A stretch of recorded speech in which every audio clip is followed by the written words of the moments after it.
Well, Christmas is exactly 3 months from today. Can you believe it? And while it may not seem like it, now's the time to start getting your bank account ready for it.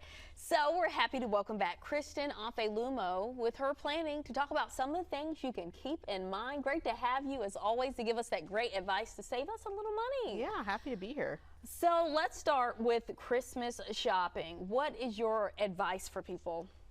Okay, so my mother would have you know that the time to start saving for Christmas was probably in January. She's a really good saver, and so she passed some of that down to me. But if you're like most people, myself included, if we're being totally honest, you can start saving now for Christmas.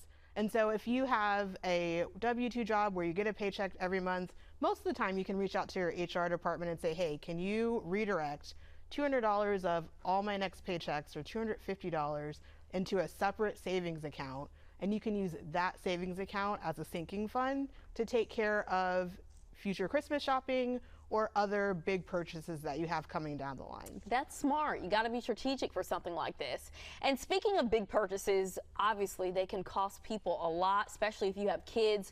What is your recommendations for those? Yeah, great question. I think one thing I'm asked often is how much do I even know how to save? So if this is a purchase you made before, Christmas is one of those things that somehow sneaks up on all of us every year. Maybe go back and look at your credit card statements from last December and January, or your bank statements to see how much you spent on dinner, on events, parties, kid activities, or gifts, and build a budget based off that. And if you get to January and you're ready to start saving for Christmas 2025, you can believe it, then you can divide that up over 26 paychecks instead of over 4 or 5 paychecks that we have now left between now and when you're going to do your Christmas shopping.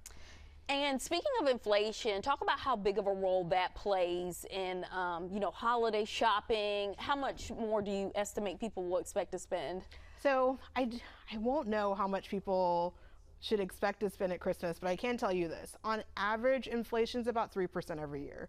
There are some years where we feel it less, and there's some years like this one where we feel it a lot more. But the best way to stave off inflation is with any money that you don't need for the next 2 to 3 years. If you're saving for long term, invest it, and you can outrun inflation that way.